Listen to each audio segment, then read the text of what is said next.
하나님 말씀 열왕기하 8장 1절에서 6절까지 보겠습니다. 열왕기하 8장 1절에서 6절까지 같이 읽겠습니다. 엘리사가 이전에 아들을 다시 살려준 여인에게 이르되 너는 일어나서 내 가족과 함께 거주할 만한 곳으로 가서 거주하라. 여호와께서 기근을 부르셨으니 그대로 이 땅에 7년 동안 임하리라 하니 여인이 일어나서 하나님의 사람의 말대로 행하여 그의 가족과 함께 가서 블레셋 사람들의 땅에 7년을 우거하다가 7년이 다음에 여인이 블레셋 사람들의 땅에서 돌아와 자기 집과 전투를 위하여 호소하려 하여 왕에게 나아갔더라. 그때 왕이 하나님의 사람의 사환 게하시와 서로 말하며 이르되 너는 엘리사가 행한 모든 큰 일을 내게 설명하라 하니 게하시가 곧 엘리사가 죽은 자를 다시 살린 일을 왕에게 이야기할 때에 그 다시 살린 아이의 어머니가 자기 집과 전투를 위하여 왕에게 호소하는지라. 게하시가 이르되 내 주 왕이여 이는 그 여인이요 저는 그의 아들이니 곧 엘리사가 다시 살린 자니이다 하니라. 왕이 그 여인에게 물으매 여인이 설명한지라. 왕이 그를 위하여 한 관리를 임명하여 이르되 이 여인에게 속한 모든 것과 이 땅에서 떠날 때부터 이제까지 그의 밭의 소출을 다 돌려주라 하였더라. 아멘. 이제 우리가 8장을 살피게 되는데 이 8장은 앞에 열왕기상 19장 15절 18절에서 하나님께서 엘리야가 그 이세벨이 자신을 죽이려고 한다고 할 때 그가 호렙산으로 도망가지 않습니까? 그리고 거기서 이제 자기가 죽기를 바란다 이렇게 말을 했을 때 하나님이 그를 다시 회복시키시는데 그 회복의 방법은 하나님이 새로운 미션을 주시는 것이었어요. 그래서 그에게 두 가지를 얘기하시는데 그 중에 하나가 뭐냐면 아람 사람 이 하사엘이라고 하는 사람에게 기름을 부으라라고 하는 것이었고 또 님시의 아들 예후에게 기름을 부어서 이 두 사람을 각각 아람의 왕과 북이스라엘의 왕이 되게 하고 이들을 통해서 아합 가문을 하나님이 심판하실 것을 이렇게 명령하신 이 사건의 연장선상에 있는 장이 이제 8장입니다. 그리고 뒤에 21장에 보면 아합이 나봇을 속여서 그를 죽이고 그 포도원을 빼앗았을 때 하나님이 엘리야를 통해서 이 아합 가문에게 하나님이 심판을 내리실 것이다 이렇게 선고한 장면이 있습니다. 그래서 그 후에 이제 계속 우리가 열왕기하 이렇게 나눠져 있지만 원래 원본은 한 권으로 되어 있단 말이죠. 그래서 19장 21장에서 예고하신 그 아합 가문에 대한 심판에 대한 예고 이것이 이제 어떻게 집행이 되는가 이거를 계속 다루는 중에 이제 간간히 하나님의 구원 사역이 기록되어 있다. 볼 수가 있는 거죠. 그래서 그런 속에서 이제 하나님께서 이렇게 이미 확정된 심판의 상황 가운데서 하나님의 구원 사역이 계속해서 진행되고 있는 것을 보여주는 일련의 그런 연속적인 그런 부분 중에 한 부분이 이제 8장입니다. 그래서 이것을 통해서 우리가 이제 하나 알 수 있는 것이 무엇이냐면 이 아합 가문에게 하나님이 이미 심판을 예고하시지 않으셨습니까? 근데 그 심판을 즉각적으로 집행하지 않으시고 유예하시는 것입니다. 그리고 그런 과정 속에서 그들에게 돌이킬 기회를 계속해서 제공하고 있는 거예요. 아합과 그의 아들 아하시야 그리고 그 또 다른 아들 여호람 이게 지금 여호람 때의 일인데 하나님이 그들의 죄악을 경고하시고 그들의 심판을 이미 선고하셨습니다. 그리고 그들로부터 그 죄악에서 돌이킬 수 있도록 하나님의 사람을 보내서 여러 가지 이적을 경험하게 한다든가 여러 가지 도움을 받게 하시는 것을 통해서 그들에게 그 죄에서 돌이킬 것을 말씀하시는 거예요. 그런데도 결국은 그들이 그 죄악에서 돌이키지 않고 이제 8장에서 보면 이 엘리야가 기름을 부었던 하사엘이 아람의 왕이 되어서 이제 이 이스라엘과 전쟁을 벌이게 되어서 그 전쟁에서 여호람이 죽게 됩니다. 부상을 입고. 그래서 이것을 통해서 알 수 있는 게 뭐냐면 이 아합 가문은 이미 심판이 예고되었는데 그 심판이 즉각적으로 집행되지 않고 계속 이렇게 유예된단 말이죠. 그래서 언제라도 심판이 그렇게 집행이 되어도 이미 그들의 죄악에 따른 심판이기 때문에 정당한 심판 집행이죠. 그런데도 그게 즉각적으로 되지 않고 이렇게 돌이킬 수 있는 기회를 주는 이런 것은 모든 인간에게 적용될 수 있는 모습이라는 것입니다. 성경은 모든 사람이 죄를 범하였음에 모든 사람이 다 하나님의 영광이 이룰 수 없고 모든 사람이 하나님의 진노와 심판 아래 있다라고 말을 하고 있습니다. 그래서 우리가 다 하나님의 심판이 오늘이라도 우리에게 집행된다 하더라도 그것은 공의로운 심판의 집행입니다.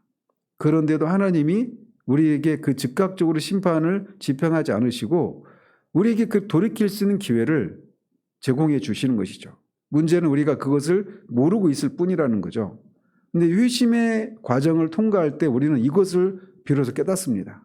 내가 하나님의 심판날이 있었구나 라고 하는 것을 깨닫고 그래서 예수 그리스도를 믿어 구원을 받게 되었을 때 우리의 가슴을 쓸어내립니다. 만약에 그때 하나님이 나를 심판을 하셨다라면 나는 정말 끝났을 텐데 이런 생각들 말이죠. 그래서 이 아합 가문에 내려진 이 심판이 즉각적으로 집행되지 않고 계속해서 그들에게 돌이킬 수 있는 그런 기회를 제공하시는 이런 모습이 죄인들을 향한 하나님의 심판 아래 있는 죄인들을 향한 하나님의 이 섭리의 그런 모습이다라고 하는 것을 먼저 우리가 생각해 볼 수가 있습니다. 자, 그러면서 이제 앞에 7장에서는 하나님의 말씀은 반드시 예언된 대로 성취된다라고 하는 사실을 사마리아 성의 이 구원 사건을 통해서 이제 보여주었다면 이 8장에서는 계속되는 심판의 경고와 또 값없는 구원 행동의 이런 두 가지 상반된 이런 사건의 소개를 통해서 회개를 촉구하신 하나님의 사랑에도 불구하고 계속해서 패역한 범죄를 행하는 아합 왕가에 대한 하나님의 징계가 이제 마침내 이 아람 왕 하사엘을 통해서 서서히 집행되기 시작하고 있다라고 하는 것을 보여줍니다. 그런 속에서 오늘 이 본문, 이 수넴 여인과 관련된 이 사건을 통해서 이렇게 아합 가문에 대한 이 심판이 임박한 시점에 이 수넴 여인을 향한 하나님의 백성인 수넴 여인을 향한 하나님의 은혜가 계속되고 있다라고 하는 것을 보여줍니다. 그래서 이것은 또 큰 그림으로 이렇게 말씀을 드리자면 요한계시록에서 보여주고 있는 것처럼 하나님이 이 세상을 심판하시는 와중에도 교회를 결국은 보호하시고 인도하시는 구원해 내시는 이런 것과 이렇게 오버랩이 되는 그런 사건이라고 할 수가 있습니다. 그러면서 이제 사건은 엘리사가 전에 아들을 다시 살려준 여인, 즉 수넴 여인에게 이르는 것으로부터 시작이 됩니다. 엘리사는 그녀에게 말하기를 여호와께서 기근을 7년 동안 부르셨으니 너는 일어나서 네 가족과 함께 거주할 만한 곳으로 거주하라 라고 말을 합니다. 엘리사가 이 수넴 여인에게 이 하나님이 7년 기근을 불러오셨다라고 이렇게 알려준 이때는 이 시간 순서상 이 앞에 7장에 사마리아 성이 아람 군대에 의해서 포위되었을 때 이 사건보다 훨씬 이전에 속합니다.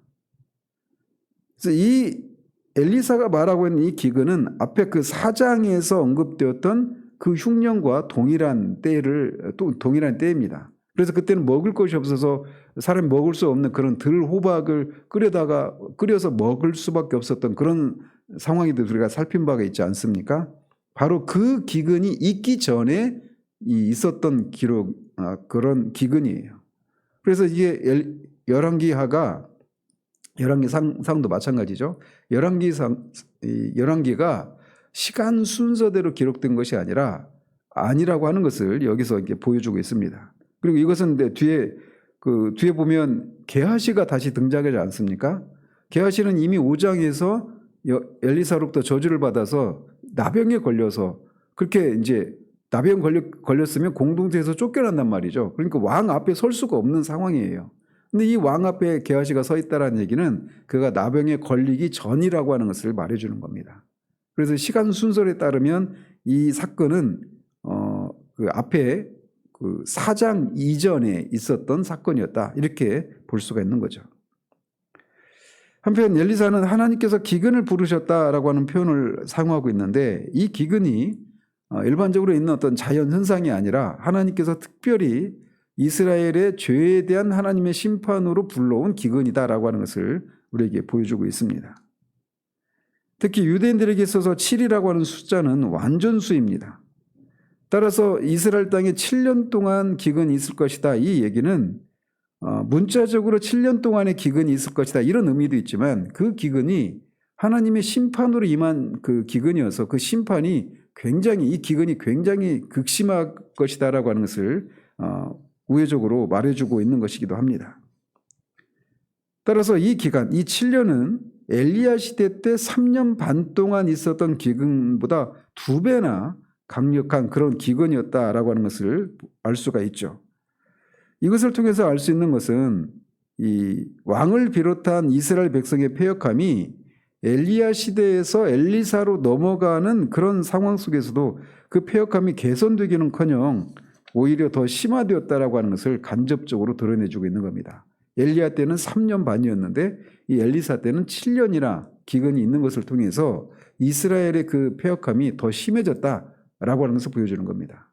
이것을 통해서 우리가 다시 볼 수 있는 것처럼 엘리야와 엘리사를 통해서 수많은 이적들을 경험했음에도 불구하고 그 이적을 통해서 하나님이 살아계신 하나님이라고 하는 것을 보여주시고 그럼에도 불구하고 이스라엘이 돌이키지 않고 있다라는 것입니다.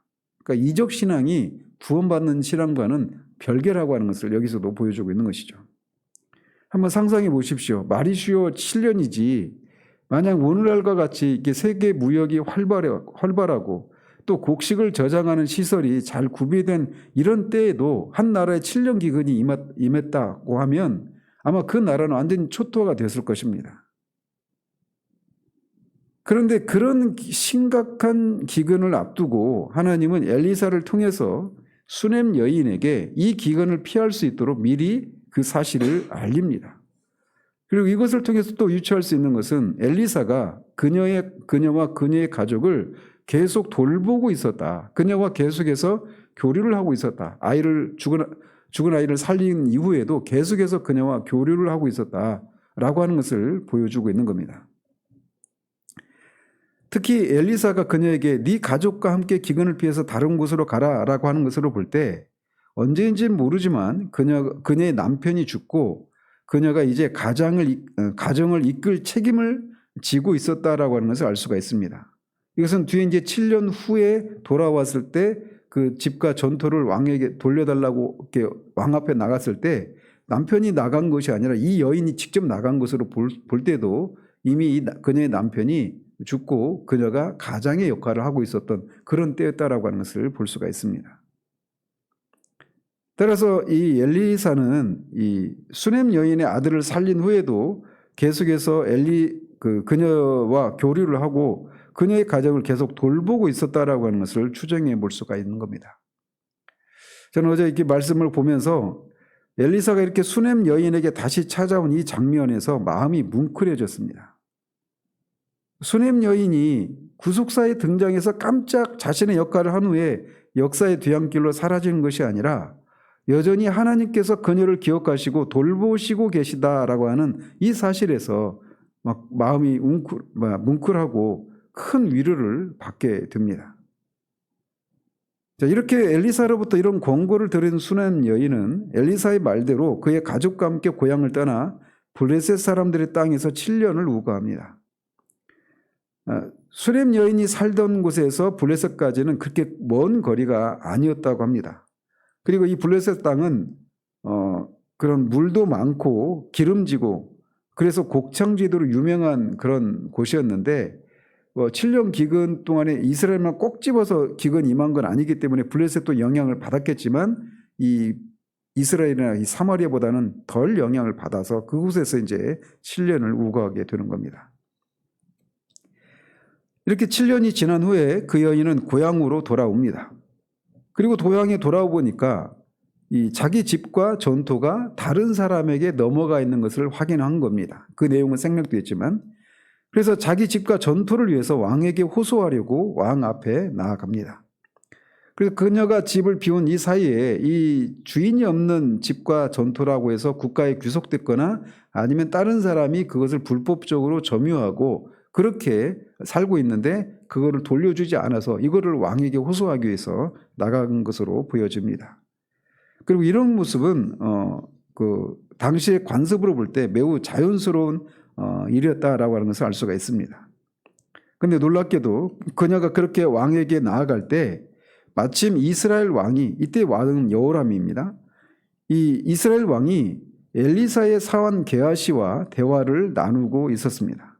그러면서 왕이 게하시에게 엘리사가 행한 모든 큰 일을 자신에게 말하라 라고 말을 하고 그 대화를 나누고 있었단 말이죠. 그래서 앞에서도 언급해드린 것처럼 게하시가 이렇게 왕과 대화를 나눴다라고 하는 것은 그가 5장에서 나병에 걸렸던 그 사건 이전의 이 일이라고 하는 것을 여기서도 볼 수가 있습니다. 이렇게 왕의 요청으로 게하시는 엘리사가 죽은 자를 살린 일을 왕에게 이야기를 합니다. 근데 우리말 성경에는 게하시가 이제 엘리사가 행한 그 모든 큰 일을 말하라고 하는 이 왕의 말을 듣고 처음에 그냥 이 수넴 여인의 죽은 아들을 살린 이 사건을 얘기한 것처럼 그렇게 번역이 되었는데 어문을 보면 그렇지가 않습니다. 왕이 이제 게하시에게 이 엘리사가 행한 모든 큰 일을 설명하라고 했다라고 하는 점에서 아마도 게하시는 그동안에 이제 엘리사가 행한 그 모든 일들을 왕에게 이제 하나씩 얘기한다가 마침 이 죽은 아들을 살린 이 사건을 얘기하는 중에 그때 수넴 여인이 등장을 한 것이다. 이렇게 보여집니다. 그래서 이 원문에도 보면 이런 극적인 일치 상황을 전달하기 위해서 그리고 이 일이 발생했다라고 하는 의미로 와예히라고 하는 그런 문구를 사용해서 이 상황을 전달하고 있습니다. 그래서 이제 공동 번역에서는 이 본문을 이렇게 번역을 하고 있어요. 마침 게하시는 엘리사가 죽은 아이를 다시 살린 일을 왕에게 이야기하고 있었다. 바로 그때 엘리사가 아들을 살려준 그 여인이 왕에게 자기의 집과 땅을 돌려달라고 청을 올렸던 것이다. 이렇게 이 마침 그 극적인 그런 그 시점이 맞아 떨어지는 그런 상황 이렇게 전달을 하고 있습니다. 그래서 게하시의 말이 사실이라고 하는 것을 이렇게 입증하기라도 하는 것처럼 그때 딱 그 여인이 등장을 한 것입니다. 따라서 이렇게 왕과 게하시가 대화를 나눌 때 그 수넴 여인과 관련된 일을 이야기할 그때 바로 그 여인이 등장했다라고 하는 것은 이거는 우연히 일어난 일이라고 할 수가 없습니다. 하나님의 이런 어떤 극적인 그런 섭리가 작용을 했기 때문에 그 시점이 딱 맞아 떨어져서 그 여인이 등장했다라고 말할 수가 있죠. 그러니까 빅터 유고는 그 레미제라블에서 이런 거를 신적인 우연 이렇게 표현을 합니다. 근데 우리는 성경적인 용어로는 섭리라고 그렇게 그 신학적인 용어로 이렇게 섭리라고 그렇게 말을 할 수가 있겠죠. 따라서 이것을 통해서 우리가 알 수 있는 것은 이 여인은 하나님의 사람 엘리사에 의해서 은혜를 입고 있다는 것뿐만 아니라 지속적으로 하나님의 보호와 은총을 입고 있음을 상기시켜주고 있습니다. 그래서 오늘 제가 설교 제목을 수넴 여인을 향한 은혜의 왕노릇 이렇게 잡은 것도 하나님의 은혜의 통치는 그냥 한번 일회적으로 단회적으로 우리에게 미치는 것이 아니라 계속해서 지속된다라고 하는 것을 이 여인의 상황을 통해서도 우리가 볼 수가 있는 겁니다. 즉 하나님께서는 수넴 여인이 왕에게 나아가는 때와 왕과 게하시가 엘리사에 관해 이야기하는 때를 일치시킴으로써 왕으로 하여금 수넴 여인의 호소를 들어주도록 배려하고 계신 것입니다. 만일 다른 때였다면 이스라엘 왕이 수넴 여인의 호소를 대수롭지 않은 것으로 취급했을지도 모릅니다. 그리고 이 당시에 이 기근으로 인해서 이 이스라엘 땅을 떠났다가 다시 돌아온 여인이 이 성경 본문에는 수넴 여인만 언급되어 있지만 수넴 여인만 있지 않을 것 아니겠습니까? 다른 사람도 충분히 있을 수 있단 말이죠. 이 사사기 때도 그 나오미 그 가족이 모압 땅으로 이렇게 피신하는 일이 있었던 것처럼 이런 일들이 얼마든지 있을 수 있었단 말이에요. 근데 딱 이 여인을 향해서 하나님이 이렇게 이 여인을 이렇게 섭리하고 계시다라고 하는 것을 볼 수가 있는 겁니다. 아무튼 이런 사실을 통해서 우리는 이 하나님이 이 세상의 통치와 전혀 무관한 분이 아니라 그 자신이 이 세상의 역사의 주인이시며 섭리자라고 하는 사실을 여기서 보여주고 있는 겁니다. 이 큰 일을 행하는 중에도 이 한 개인의 이 작은 문제, 이 모든 상황들을 하나님이 관장하시고 섭리하고 계시다라고 하는 것을 우리가 볼 수 있는 거예요. 이 큰 역사의 흐름 속에 우리 개인의 그런 모든 개인의 역사 또한 하나님이 그렇게 섭리하신다라고 하는 것을 이 여인의 사례에서 우리가 볼 수가 있는 겁니다. 따라서 이게 너무나 놀라운 그런 신적인 우연이었기 때문에 원문에는 게하시가 깜짝 놀라면서 보라라고 말하면서 저 여인이 바로 그 여인이고 저 아이가 바로 그 다시 살아난 아들이다 이렇게 왕에게 외치다시피 얘기를 합니다. 그러자 왕이 그 여인에게 물어보았다라고 말하는데 아마도 이제 문맥상 먼저 왕은 그녀에게 게하시가 말한 여인이 바로 너냐? 네 아들이 바로 그 아들이냐? 이렇게 물었을 거예요. 그리고 또 왜 나한테 왔느냐? 이렇게 물으면서 그녀의 사정을 들었겠죠.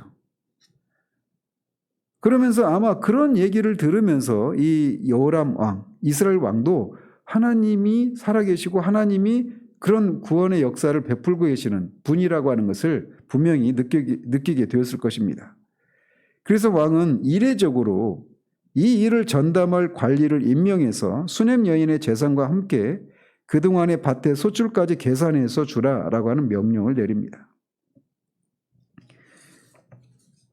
왕이 이렇게 사람들의 그런 앞에서도 말씀드린 것처럼 이런 수넴 여인뿐만 아니라 다 많은 사람들이 이런 상황 가운데 있었을 것으로 우리가 충분히 합리적으로 유추할 수 있는데도 특별히 수넴 여인에게 이렇게 전담 관리까지 동원하면서 수넴 여인의 재산을 회복시켜 주신 데는 이렇게 수넴 여인을 보호하시고 그녀를 위해서 섭리하시는 하나님의 자상한 손길이 있었기 때문에 그렇습니다. 우리가 앞에서 불렀던 그 찬송 가사처럼 내 주와 맺은 언약은 영불변하시니 그 나라 가기까지 늘 보호하시네. 이 찬양 가사처럼 하나님이 수넴 여인을 향해서 그렇게 자상하게 섭리하시고 돌보신다라고 하는 것을 우리에게 보여주고 있는 겁니다. 따라서 이런 사건을 통해서 우리가 이제 몇 가지 교훈을 받을 수가 있는데 하나님께서는 이 성도의 그런 헌신과 봉사를 잊지 않으시고 그 헌신과 봉사를 넘어서는 그런 복을, 그런 은혜를 주시는 정말 후하신, 인색하지 않으시는, 은혜를 베푸시는 데 있어서 인색하지 않으신 왕으로서의 그런 관대함을 보이시는 하나님이시다라고 하는 것을 보여주고 있습니다. 이번 주 오전 예배 때 말씀드린 게 이런 내용 아니겠습니까? 그래서 엘리사 선지자를 접대했던 이 수넴 여인의 행위는 어떤 면에서 보면 이미 그 봉사에 대한 보상을, 이 보상이라는 표현이 좀 적절한 표현은 아니지만 이 보상을 이미 받았다라고도 말할 수가 있습니다. 왜냐하면 그 여인은 없었던 아들을, 가질 수 없었던 아들을 가졌죠. 그리고 그 아들이 죽었는데 그 아들이 다시 살아나는 이런 일을 경험했단 말이죠. 그래서 그녀의 봉사에 대한 이런 보상 이런 거를 충분히 받았다 이렇게도 볼 수가 있어요. 그런데도 하나님이 거기서 그치지 않고 이 7년 대기근을 모면하게 하시고 그녀의 기업을 되찾는 그런 데까지 은혜를 베풀어 주십니다. 물론 우리가 하나님께 봉사하고 하나님께 충성하는 것이 어떤 대가를 바래서 그렇게 하는 건 아닙니다. 그럼에도 불구하고 하나님은 우리의 헌신과 봉사에 대해서 우리가 상상할 수 없는 그런 보상을 하시는 분이시다라고 하는 것을 여기서도 볼 수가 있습니다. 그래서 예수님께서도 너희를 영접하는 자는 나를 영접하는 것이고 나를 영접하는 자는 나를 보내신 이를 즉 하나님을 영접하는 것이다 이렇게 말씀을 하십니다. 그래서 선지자의 이름으로 선지자를 영접하는 자는 선지자의 상을 받고 의인의 이름으로 의인을 영접하는 자는 의인의 상을 받을 것인데 그래서 누구든지 제자의 이름으로 이 작은 자 중 하나에게 냉수 한 그릇이라도 주는 자는 내가 진실로 너에게 이르노니 그 사람이 결탄코 상을 잃지 아니하리라 이렇게 제자들에게 말씀하신 바가 있어요. 하나님이 지금도 그렇게 하십니다.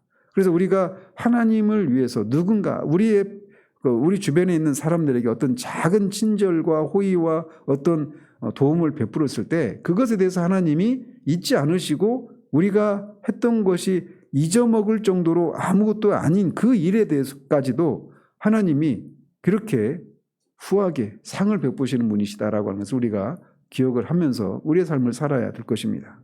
뿐만 아니라 이 여인을 향해서 하나님이 이렇게 지속적으로 끝까지 그녀를 돌보고 인도하시는 이런 것을 통해서 하나님이 정말 이 하나님의 백성을 끝까지 책임지시는 그런 분이시다라고 하는 것을 우리에게 보여주고 있습니다.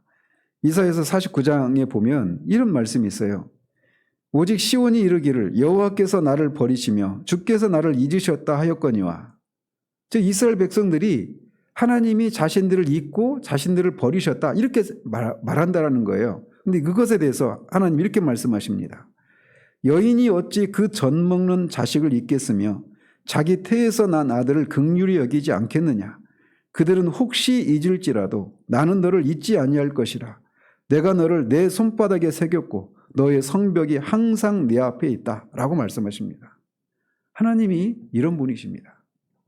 제가 그래서 이 수넴 여인을 찾아오는 이 찾아오고 돌보고 이 기근을 피하도록 환난을 피하도록 미리 말씀하시고 그 상황 그 홀로 된 그 여인을 하나님이 끝까지 이런 섭리를 통해서 그녀를 돌보은 이런 장면을 보면서 이 말씀이 이렇게 막 떠오르는 거예요.